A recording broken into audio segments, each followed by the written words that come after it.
Hello, and welcome to your Plant-Based Whole30.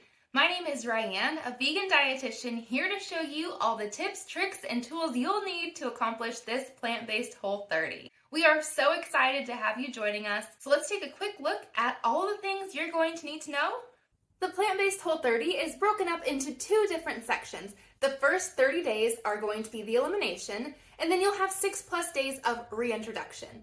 Within those first 30 days, you're going to be eating a variety of fruits, vegetables, plant-based proteins, and tons of delicious recipes. The Plant-Based Whole30 isn't a diet, and there's no calorie counting. You don't have to keep track of anything at all. In fact, the only thing you really have to keep track of is making sure that you're eating a variety of plant-based foods, including those plant-based proteins, plant-based fats, and the fruits, the vegetables, all that beautiful color on your plate. This is going to help you determine which foods maybe make you feel the best and maybe not your best at all. So you'll know which foods to continue eating or maybe which foods to discontinue or to stop eating after these 30 days. So all you've got to do is eat those plant-based foods. And lucky for you, we have a bunch of resources and a bunch of tools for you to be able to use. You can check out the Plant-Based Whole30 website. We've got anything you can imagine, and if you have suggestions, feel free to leave those in the comments here too. Watch this video as many times as you need and use all of the resources that are provided for you. Here are 7 tips that are going to help you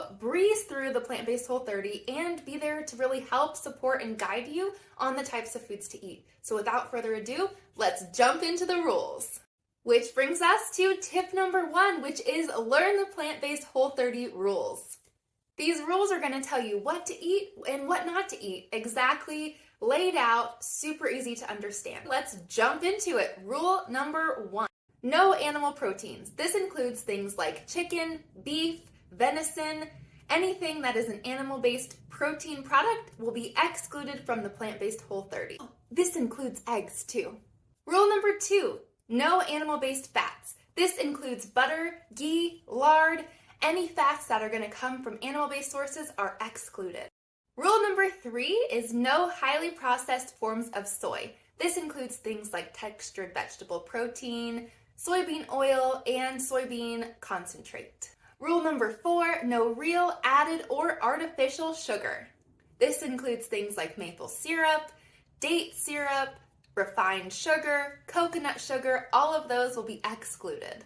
Rule number 5 is no alcohol in any form and not even for cooking.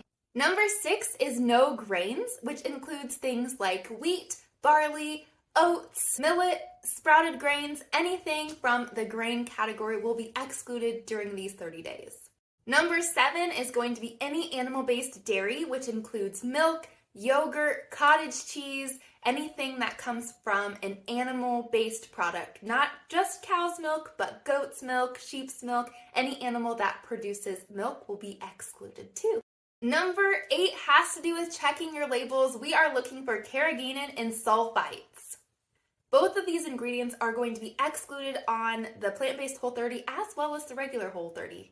Number 9, we're almost to the finish line here, which is no recreation of baked goods or sweets. Finally, here we are at the end of the rules. No stepping on the scale, no taking measurements for these 30 days.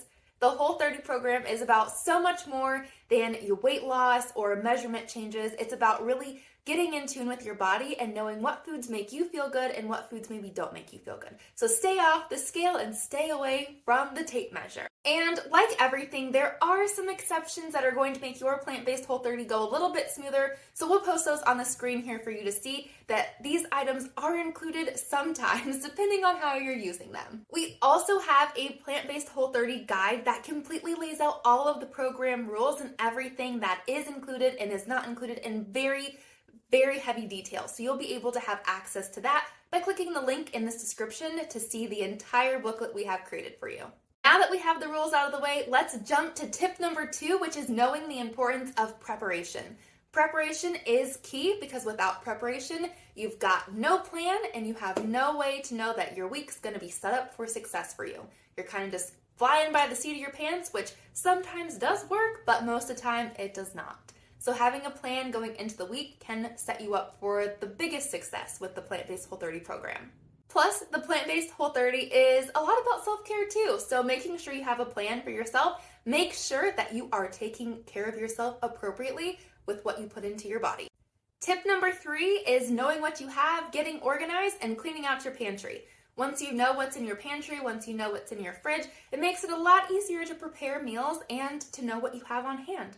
So you can take a quick look at your nutrition labels and look for the Whole30 seal. Let's take a look at some of these plant-based options that you might be able to find at the grocery store.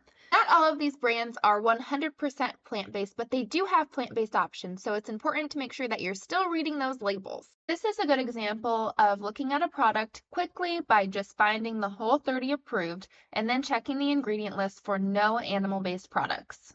As you can see here, all the ingredients listed are plant-based Whole30 approved.